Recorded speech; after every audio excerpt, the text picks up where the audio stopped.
26 जनवरी ਨੂੰ ਲਾਲ ਕਿਲਾ ਤੇ ਝੰਡਾ ਲਹਿਰਾਉਣ ਵਾਲੇ ਜੁਗਰਾਜ ਸਿੰਘ ਵੱਲੋਂ ਪਿੰਡ ਬਤਾਰਾ ਸਿੰਘ ਵਿੱਚ ਸ਼੍ਰੀ ਅਖੰਡ ਪਾਠ ਸਾਹਿਬ ਜੀ ਦੇ ਸ਼ੁਕਰਾਨੇ ਦੇ ਭੋਗ ਪਾਏ ਗਏ। ਇਸ ਮੌਕੇ ਪਿੰਡ ਬਤਾਰਾ ਸਿੰਘ ਪਹੁੰਚੇ ਦੀਪ ਸਿੱਧੂ ਨੇ ਮੀਡੀਆ ਨਾਲ ਗੱਲਬਾਤ ਕਰਦੇ ਕਿਹਾ ਕਿ ਸਰਦਾਰ ਜੁਗਰਾਜ ਸਿੰਘ ਅੱਜ ਸਿੰਘ ਸੱਜਿਆ ਜਿਸ ਦੀ ਉਹਨਾਂ ਨੂੰ ਖੁਸ਼ੀ ਹੈ। ਨਾਲ ਹੀ ਉਹਨਾਂ ਨੇ ਕਿਸਾਨੀ ਅੰਦੋਲਨ ਬਾਰੇ ਬੋਲਦੇ ਕਿਹਾ ਕਿ ਸਾਡੀ ਕੌਮ ਹਦੂਦ ਦੀ ਲੜਾਈ ਲੜ ਰਹੇ ਹਾਂ। ਕੱਲ ਹਰਿਆਣਾ ਵਿੱਚ ਕਿਸਾਨਾਂ ਤੇ ਹੋਏ ਲਾਠੀਚਾਰਜ ਤੇ ਬੋਲਦਿਆਂ ਉਹਨਾਂ ਕਿਹਾ ਕਿ ਹਰਿਆਣਾ ਸਰਕਾਰ ਨੇ ਸਾਡੇ ਬਜ਼ੁਰਗ ਕਿਸਾਨਾਂ ਨੂੰ ਖੇਤਾਂ ਵਿੱਚ ਭਜਾ ਕੇ ਕੁੱਟਿਆ। ਉਹਨਾਂ ਕਿਹਾ ਕਿ ਮੋਦੀ ਸਰਕਾਰ ਤਾਨਾਸ਼ਾਹੀ ਵਾਲਾ ਕੰਮ ਕਰ ਰਹੀ है, इत्थे कोई लोकतंत्र ढांचा नहीं है। उन्होंने कहा कि किसानों को संघर्ष करते 1 साल का समा हो चलिया है पर सरकार ने अजे तक इंसानियत वाली कोई गल नहीं की।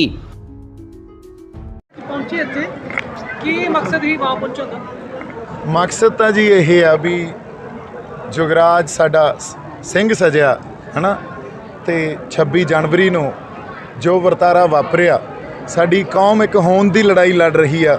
उस होंद का प्रगटावा करके जो कौम ने आपदा एक दबदबा दिखाया, सो उसे लिए गुरु साहब का शुकराना करने वास्ते पाठ आरंभे गए सी ते अज अरदास हुई आ, देग परती है जी। उस तो बाद तो असी गुरु साहब नूं सरबत दे भले दी अरदास कीती आ ते इसे तरह चढ़दी कला च साडी कौम रहे, साडे किसानी संघर्ष असी जित के आईए ते साडे जुगराज वर्गे योधे यही चढ़दी कला का प्रतीक सानू हमेशा दिंदे रहन ताकि आने वाली नस्लां भी इन्हां गल्लां तो प्रेरित हो सकन।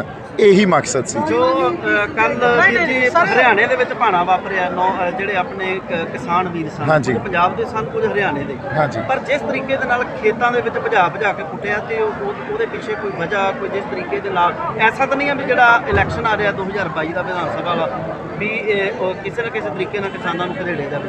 देखो पहले दिन तो ही असी क्लीयर हाँ भी ये तानाशाही काम कर रहे आ है ना, इत्थे कोई लोकतंत्र का कोई ढांचा नहीं आ, ये तानाशाह बने हुए आ। अज साल के करीब होण आ गया, तुसी वेखो है ना, साल तो उत्ते हो गया जदों किसानी संघर्ष आपां शुरू किया। इन्हां ने किसी तरह कोई इंसानियत वाली गल कीती आ? एक भी गल दस दो जो कल होई देख के किन्ना दिल दुखे आ, है ना। उही गल आ, हिरदे बलुंदरे गए जदों साडे बजुर्ग ये जिस तरह उन्होंने लाठी चार्ज किया। मैं एक बारी बजुर्गों को यह गल कहना, तुसी नौजवानों को होका तो दो, थोनू फिर दिखाइए असी पैंतरे, है ना।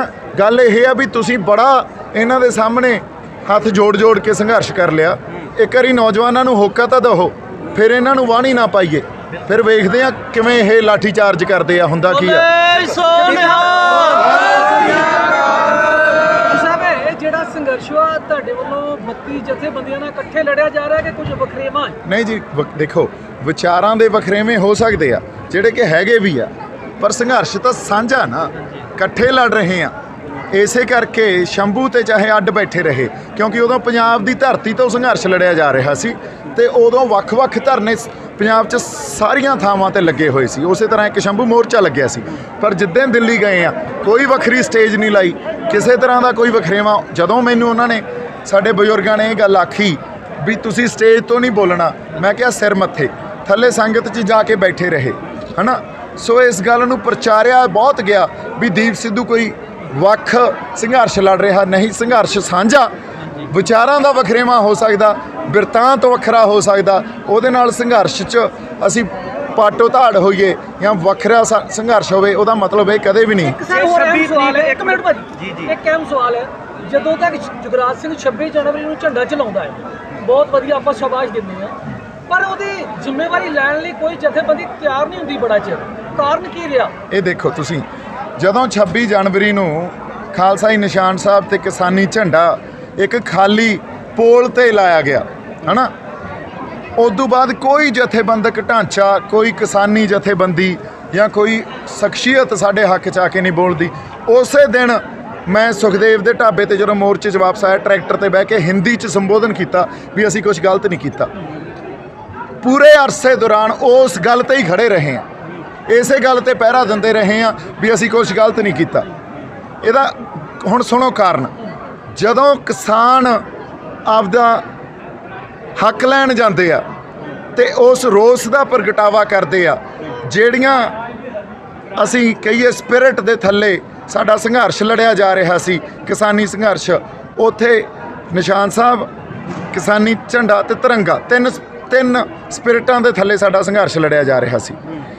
ਉਸ ਤਿੰਨੇ ਸਪਿਰਿਟਾਂ ਦਾ ਉੱਥੋਂ ਪ੍ਰਗਟਾਵਾ ਹੋਇਆ। ਤਿਰੰਗਾ ਪਿੱਛੇ ਝੂਲਦਾ ਸੀ, ਕਿਸੇ ਨੇ ਹੱਥ ਨਹੀਂ ਲਾਇਆ। ਨਿਸ਼ਾਨ ਸਾਹਿਬ ਤੇ ਕਿਸਾਨੀ ਝੰਡਾ ਇੱਕ ਖਾਲੀ ਪੋਲ ਤੇ ਲਾਤੇ। ਸਰਕਾਰ ਨੇ ਬਦਨਾਮ ਕਰਨ ਵਾਸਤੇ ਇੱਕ ਬਿਰਤਾਂਤ ਰਚਤਾ ਆਪਦੇ ਚੈਨਲਾਂ ਦੇ ਥਰੂ ਇਹ ਗੱਲ ਕਹਿਣੀ ਸ਼ੁਰੂ ਕਰਤੀ ਵੀ ਇਹ ਜਿਹੜਾ ਸਾਰਾ ਕੁਝ ਵਾਪਰਿਆ ਇੱਕ ਧਾਰਮਿਕ ਰੰਗਤ ਦੇਤੀ ਉਹਨੂੰ। ਸਾਡੇ ਬੰਦੇ ਉਨੀ ਗੱਲ ਤੋਂ ਘਬਰਾ ਕੇ ਸਾਥ ਨਹੀਂ ਦੇ ਸਕੇ। ਫਿਰ ਦੇਖੋ ਕਿਵੇਂ ਹੌਲੀ ਹੌਲੀ ਸਾਥ ਦਿੰਦੇ ਆਏ ਆ। ਫਿਰ ਕਿਵੇਂ ਪੈਰਵਾਈ ਸਟਾਰਟ ਹੋਈ, ਫਿਰ ਕਿਵੇਂ ਸਾਨੂੰ ਯੋਧਿਆਂ ਦੇ ਦਰਜੇ ਦਿੱਤੇ ਗਏ, ਉੱਦਾਂ ਹੀ ਗਦਾਰਾਂ ਦੇ ਸਰਟੀਫਿਕੇਟ ਵੰਡੇ ਗਏ, ਉੱਦਾਂ ਇਹ ਵੀ ਕਿਹਾ ਗਿਆ ਵੀ ਇਹ ਸਾਡੇ ਬੰਦੇ ਹੀ ਨਹੀਂ ਆ। ਸੋ ਗੱਲ ਨੂੰ ਸਮਝ ਕੇ ਉਸੇ ਵੇਲੇ ਗੱਲ ਤੇ ਪਹਿਰਾ ਦੇਣਾ ਤੇ ਆਪਦੇ ਬੰਦਿਆਂ ਦੇ ਨਾਲ ਖੜਨਾ ਜੋਗਤੀ ਜਿੱਤ ਦੀ ਇਹ ਆ। ਜੇ ਅਸੀਂ ਉਸ ਵੇਲੇ ਨਹੀਂ ਖੜੇ, ਅੱਜ ਹਜੇ ਤੱਕ ਅਸੀਂ ਸੜਕਾਂ ਤੇ ਬੈਠੇ ਹਾਂ। ਜੇ ਉਸ ਵੇਲੇ ਖੜ ਜਾਂਦੇ ਤਾਂ ਉੱਦਾਂ ਹੀ ਸਾਡੇ ਹੱਕ 'ਚ ਫੈਸਲੇ ਆ ਜਾਣੇ ਸੀ। ਬੜੀ ਕਿਰਪਾ ਵਰਤ ਗਈ ਸੀ ਮਹਾਰਾਜ ਦੀ, ਤੇ ਉਸ ਕਿਰਪਾ ਨੂੰ, ਉਸ ਹੁਕਮ ਨੂੰ ਜੇ ਪਛਾਣ ਜਾਂਦੇ ਤਾਂ ਗੱਲ ਕੁਝ ਹੋਰ ਸੀ। 26 ਦੀ ਨਿਰਾਸ਼ਤਾ ਕਰਕੇ ਦੀਪਵੀਰ ਜੀ ਲੋਕ ਜਿਹੜੇ ਪੰਜਾਬ ਦੇ ਕਿਸਾਨ ਘਰਾਂ 'ਚ ਰੁਕੇ ਆ, ਉਹਨਾਂ ਇਲੈਕਸ਼ਨਾਂ ਕਰਕੇ ਤੇ ਉਹ ਜਿਹੜੇ ਆਪਣੇ ਅੱਜ ਦੇ ਰਾਜਨੀਤਿਕ ਬੰਦੇ ਆ, ਉਹਨਾਂ ਨੇ ਆਪਣੇ ਝੰਡੇ ਉਹਨਾਂ ਨੌਜਵਾਨਾਂ ਦੇ, ਕਿਸਾਨਾਂ ਦੇ ਹੱਥਾਂ 'ਚ ਫੜਾ ਦਿੱਤੇ। ਉਹਨਾਂ ਦੇ ਹੱਥਾਂ 'ਚ ਝੰਡੇ ਆਪਣੇ ਫੜਾ ਦਿੱਤੇ ਕਿਹੜੇ ਜੀ? ਇਲੈਕਸ਼ਨ ਦੇ 2022 ਆ। ਦੇਖੋ ਗੱਲ ਇਹ ਆ ਨਾ, ਸਾਨੂੰ ਇਹ ਗੱਲ ਸਮਝਣੀ ਪਊਗੀ। ਇਹ ਮਸਲਾ ਹੀ ਪੋਲੀਟੀਕਲ ਆ। ਇਹ ਮਸਲਾ ਪੋਲੀਟੀਕਲ ਸਟਰਕਚਰਲ ਸ਼ਿਫਟ ਦਾ ਮਸਲਾ ਸਿਰਫ 3 ਖੇਤੀ ਕਾਨੂੰਨਾਂ ਤੱਕ ਸੀਮਤ ਨਹੀਂ ਆ। ਜਦੋਂ ਤੱਕ ਅਸੀਂ ਉਹ ਸਟਰਕਚਰਲ ਸ਼ਿਫਟ ਨਹੀਂ ਲੈ ਕੇ ਆਵਾਂਗੇ, ਖੁਦ ਮੁਖਤਿਆਰ ਨਹੀਂ ਹੁੰਦੇ, ਵੱਧ ਅਧਿਕਾਰ ਨਹੀਂ ਮਿਲਦੇ ਸਾਨੂੰ, ਖੁਦ ਮੁਖਤਿਆਰੀ ਦੀ ਅਸੀਂ ਗੱਲ ਕਰ ਰਹੇ ਹਾਂ ਨਾ, ਉਦੋਂ ਤੱਕ ਇਹੋ ਜਿਹੇ ਕਾਨੂੰਨ ਬਣਦੇ ਰਹਿਣਗੇ ਤੇ ਅਸੀਂ ਧਰਨੇ ਲਾ ਹੱਲ ਲੱਭਦੇ ਰਹਾਂਗੇ। ਹੱਲ ਨਹੀਂ ਸਾਨੂੰ ਮਿਲਣਾ। ਸਾਨੂੰ ਲੜਨਾ ਪੋਲੀਟੀਕਲ ਸਟਰਕਚਰਲ ਸ਼ਿਫਟ ਲਈ ਪਊਗਾ। ਆਪਦੀ ਸਿਆਸਤ ਨਵੇਂ ਸਿਰਿਓਂ ਘੜਨੀ ਪਊਗੀ। ਅੱਛਾ ਸਰ, ਇਸੇ ਗੱਲ ਹੈ ਕਿ ਕਿਸਾਨੀ ਜਥੇਬੰਦੀ ਜਾਂ ਤੁਹਾਡੀ ਜਥੇਬੰਦੀ ਕੀ ਤੁਸੀਂ ਹੁਣ 2022 ਵਾਲੇ ਇਲੈਕਸ਼ਨ 'ਚ ਆਪਦੇ ਬੰਦੇ ਖਿਲਾਰੋਗੇ? ਨਹੀਂ ਜੀ, ਇਹ ਤਾਂ ਗੱਲ ਆਏ ਆ। ਇਹ ਤਾਂ ਸਾਡੇ ਕਿਸਾਨ ਜਿਹੜੇ ਆਗੂ ਆ ਜਾਂ ਹੋਰ ਜਿਹੜੇ ਸਾਡੇ ਸੂਝਵਾਨ, ਜਿਵੇਂ ਬਾਪੂ ਡਿਬਡਿਬਾ ਜੀ ਆ, ਹੋਰ ਬੜੇ ਸਾਡੇ ਸੂਝਵਾਨ ਬੰਦੇ ਆ ਸਾਰੇ, ਹਨਾ, ਉਹਨਾਂ ਨੇ ਫੈਸਲਾ ਕਰਨਾ। ਮੈਂ ਤਾਂ ਉਸ ਹਰ ਸ਼ਖਸ ਦੇ ਨਾਲ, ਹਰ ਜਥੇਬੰਦੀ ਦੇ ਨਾਲ ਆ, ਜਾਂ ਜਗਰਾਜ ਵੀ ਉਸ ਹਰ ਸ਼ਖਸ ਜਾਂ ਜਥੇਬੰਦੀ ਨਾਲ ਆ ਜਿਹੜੀ ਪੰਜਾਬ ਪ੍ਰਸਤ ਆ ਤੇ ਪੰਥ ਪ੍ਰਸਤ ਆ। ਠੀਕ ਹੈ ਜੀ। ਕੀ ਸਰ ਲੱਗਦਾ ਹੈ ਵੀ ਆਪਾਂ ਜਿਹੜਾ ਕਿਸਾਨ ਸੰਘਰਸ਼ ਦਿੱਲੀ ਤੋਂ ਜਿੱਤ ਕੇ ਵਾਪਸ ਆਵਾਂਗੇ? ਇਹਦਾ ਜਵਾਬ ਤਾਂ ਜਗਰਾਜ ਸਿੰਘ ਤੋਂ ਲਓ, ਸਾਡੇ ਸਿੰਘ ਸਾਹਿਬ ਤੋਂ ਲਓ ਜੀ ਇਹਦਾ ਜਵਾਬ।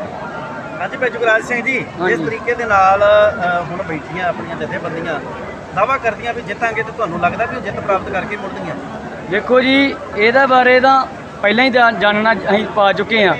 ਜੇ ਜਿੱਤ ਪ੍ਰਾਪਤ ਕਰਨੀ ਹੁੰਦੀ ਤਾਂ ਉਦੋਂ ਸਾਡਾ ਸਟੈਂਡ ਲੈਂਦੇ। ਜੇ ਜਿੱਤ ਪ੍ਰਾਪਤ ਕਰਨੀ ਹੁੰਦੀ ਤਾਂ ਉਦੋਂ ਸਾਡਾ ਸਟੈਂਡ ਲੈਂਦੇ। ਹੁਣ ਗੁਰੂ ਮਹਾਰਾਜ ਦੀ ਕਿਰਪਾ ਨਾਲ ਅਸੀਂ, ਜਿਵੇਂ ਬਾਈ ਨੇ ਕਿਹਾ, ਗੁਰੂ ਦੇ ਅਧੀਨ ਚੱਲਾਂਗੇ। ਗੁਰੂ ਤੋਂ ਆਗਿਆ ਲੈ ਕੇ ਜਿੱਤ ਪ੍ਰਾਪਤ ਜ਼ਰੂਰ ਕਰਾਂਗੇ। ਇਹਨਾਂ ਕਾਮਰੇਡਾਂ ਤੋਂ ਜਿੱਤ ਤਾਂ ਨਹੀਂ ਹੋਣੀ। ਮੈਂ ਖੁਦ ਕਹਿੰਦਾ ਇਹਨਾਂ ਤੋਂ ਨਹੀਂ ਹੋਣੀ ਜਿੱਤ ਪ੍ਰਾਪਤ। ਇਹ ਤਾਂ ਖੁਦ ਆਪਣੀ ਇਲੈਕਸ਼ਨ ਨੂੰ ਡੀਕ ਰਹੇ ਆ।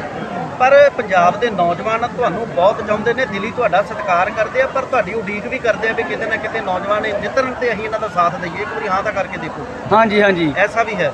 ਹਾਂਜੀ, ਕੀ ਤੁਹਾਡਾ ਪਲਾਨ ਕੀ ਹੈ?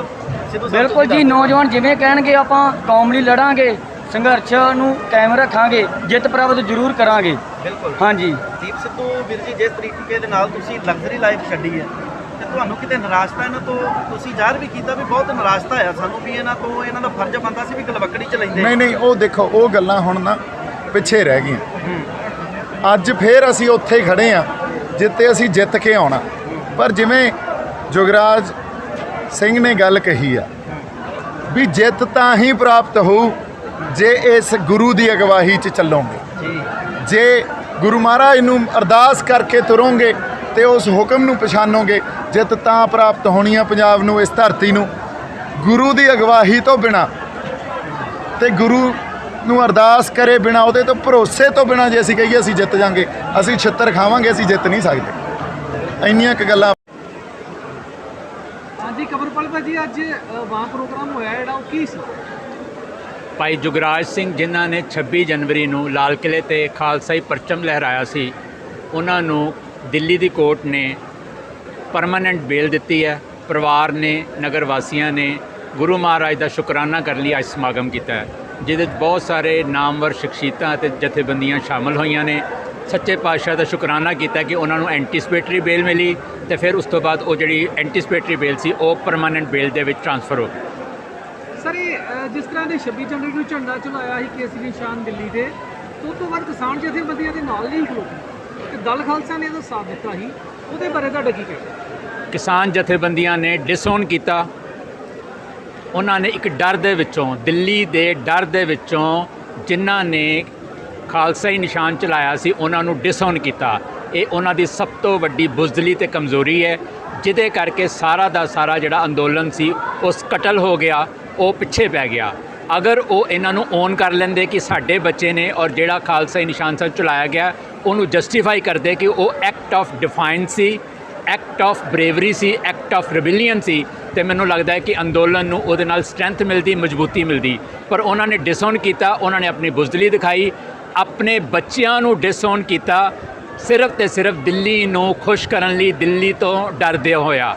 ਔਰ ਉਹ ਇਹ ਨਹੀਂ ਜਾਣ ਸਕੇ, ਉਹਨਾਂ ਦੇ ਅੰਦਰ ਇਹ ਅੰਡਰਸਟੈਂਡਿੰਗ ਅੱਜ ਤੱਕ ਪੈਦਾ ਨਹੀਂ ਹੋ ਸਕੀ ਕਿ ਦਿੱਲੀ ਕਿਸੇ ਦੀ ਮਿੱਤ ਨਹੀਂ ਹੈ। ਦਿੱਲੀ ਫੇਰ ਵੀ ਉਹਨਾਂ ਨੂੰ 3 ਕਾਲੇ ਖੇਤੀ ਕਾਨੂੰਨ ਰੱਦ ਕਰਕੇ ਸਨਮਾਨਯੋਗ ਰਸਤਾ ਨਹੀਂ ਦੇ ਰਹੀ ਅੱਜ ਤੱਕ।